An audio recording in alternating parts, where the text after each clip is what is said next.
Aujourd'hui, on passe beaucoup trop de temps assis. Et le piège, c'est que même si tu fais beaucoup de sport, mais qu'après tu restes assis 8 à 10 heures derrière, eh ben ça ne règle pas tout. La sédentarité, c'est un vrai sujet de santé. Tu peux risquer plus de problèmes cardiovasculaires, des diabètes de type 2, des problèmes métaboliques et même des douleurs au bas du dos, à la nuque, aux hanches. Du coup, dans cette vidéo, je vais vous montrer un produit qui va permettre de changer votre manière de travailler, donc travailler en marchant, le Walking Desk. Et oui, c'est clivant le Walking Desk, il y a beaucoup de gens qui critiquent, mais qui n'ont jamais essayé. L'idée, c'est de vous montrer que c'est intéressant comme produit, comme setup, et on va voir sur plusieurs aspects comment ça fonctionne. On va tout développer dans cette vidéo, mais le Standing Desk, c'est déjà atteindre son nombre de pas, c'est 10 000 pas par exemple qu'on s'est fixé, c'est garder une circulation active du sang, et réduire des risques de santé sur le long terme. Bon, déjà, il faut choisir un modèle de tapis de marche. Donc le modèle que j'ai choisi, il vient de la marque FlexiSpot, qui d'ailleurs, c'est la même marque qui fait le Standing Desk qui est là, le bureau assis debout. Ils en font beaucoup, hein. C'est une marque qui est assez connue dans ce domaine-là. Donc le modèle que j'ai choisi, il s'appelle le Motion X GP01. Alors pourquoi j'ai pris celui-là? Déjà parce que le prix était relativement intéressant. Voilà, il coûtait un peu plus de 200 €, un petit peu plus de 200 €, ce qui était raisonnable par rapport aux caractéristiques. Et on est quand même sur une marque assez réputée. On va pas avoir un produit qui va se casser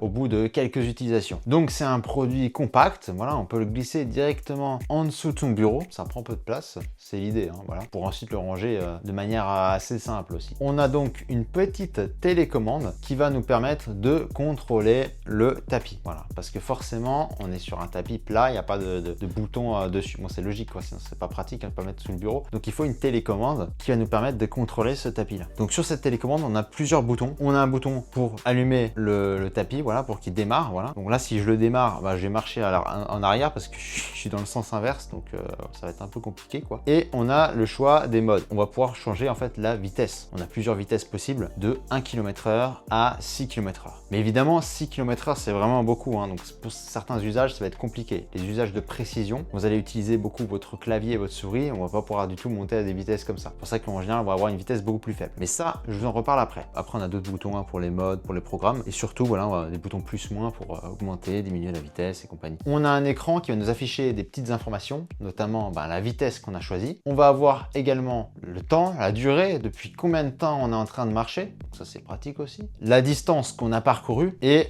une estimation du nombre de calories qu'on a brûlé. Bon, ça, je pense que c'est pas très précis, pas très intéressant, mais voilà, on a cette info-là aussi. Et bon, niveau carac encore, ça supporte 120 kg. Donc, on peut être assez lourd, ça fonctionne sans problème. Niveau caractéristiques, vous voyez que c'est assez intéressant et on peut aussi l'incliner. On va pouvoir augmenter l'effort sans pour autant augmenter la vitesse, tout simplement en inclinant plus le tapis. Alors, comment j'utilise vraiment ce produit au quotidien? Et bien tout d'abord, je vais pas le régler à une vitesse très élevée parce que si on augmente trop la vitesse, on va plus être très précis, ça va être plus difficile d'utiliser sa souris et son clavier. D'autant plus qu'il y a une étude qui a montré qu'on est moins précis à l'usage de la souris en fait que du clavier. Donc c'est plus l'usage de la souris qui va être impacté. L'idée, c'est pas de courir, pas de faire du cardio ou quoi que ce soit. Voilà, on travaille le cœur, mais pas à un niveau de ouf. L'idée, c'est vraiment de se dépenser un petit peu, de marcher tout en travaillant. Donc l'idée, en aucun cas, de mettre une vitesse extrêmement élevée. Mais après, sur certains autres usages, si vous êtes en train de regarder une vidéo ou regarder un podcast, vous n'allez pas interagir avec votre clavier et votre souris. Et à ce moment-là, vous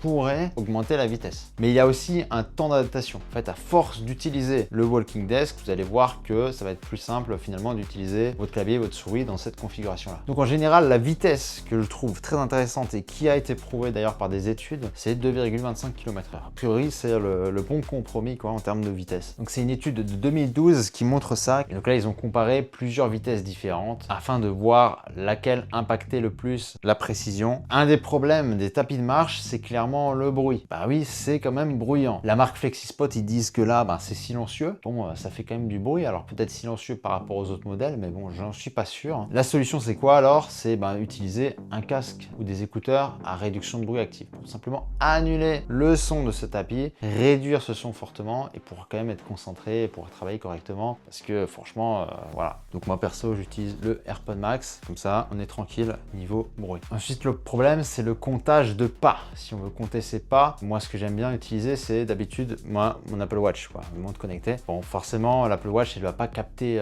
les pas si tu marches en utilisant ton bureau parce que ta main, elle bouge pas. La main, elle est sur le clavier, sur la souris, elle ne bouge pas. Donc, forcément, tu dois passer par une autre solution. Donc, le téléphone, tout simplement. Tu mets ton téléphone dans la poche. Et là, j'utilise une application qui s'appelle Podomètre Plus. Comme ça, je le mets dans ma poche. Et là, il va va pouvoir compter mes pas et il est prioritaire par rapport à la montre. C'est-à-dire que si la montre, elle bouge pas, mais que le téléphone, il bouge, il compte des pas sur le téléphone, il va prendre les pas du téléphone. Voilà. Au contraire, si mon téléphone, pareil, ne bouge pas, il est posé sur une table, mais je me déplace avec ma montre, elle capte qu'il y a des pas, bah là, c'est les pas de la montre qui vont être pris. Et à titre d'info, hein, en 1 heure, vous faites à peu près l'équivalent de 3500 pas. Donc évidemment, ça va dépendre de la taille de votre foulée, de votre taille aussi, bon bref, mais on va pouvoir beaucoup plus facilement atteindre ces objectifs de pas et tout simplement plus marcher que d'habitude. Et le point qui est vraiment cool avec ce type de setup là, on arrive mieux à se concentrer et à être créatif. Voilà, on peut avoir des nouvelles idées qui vont germer plus facilement et on est plus libre de ces mouvements. Donc on peut bouger un petit peu, se dire ah ouais, ça c'est une bonne idée, ça c'est pas mal. On va pouvoir méditer en fait, c'est la méditation en marchant. Et même si vous marchez très peu d'affilée, il faut savoir que même si tous les 20 minutes vous marchez un petit peu 2 minutes, c'est quand même très très bon pour la santé, c'est bien meilleur que de rester assis. Donc c'est même si vous l'utilisez à une petite fréquence et qu'après voilà vous restez juste debout mais que vous l'arrêtez, ça reste très très bon, très intéressant. Donc je trouve franchement ce type de setup assez intéressant. Le fait de pouvoir marcher en travaillant, bah, ça ouvre de nouvelles perspectives, ça nous permet d'améliorer notre santé. Dites-moi ce que vous en pensez en commentaire hein, de ce type de setup. Est-ce que vous utilisez ce type de setup là? Qu'est-ce que vous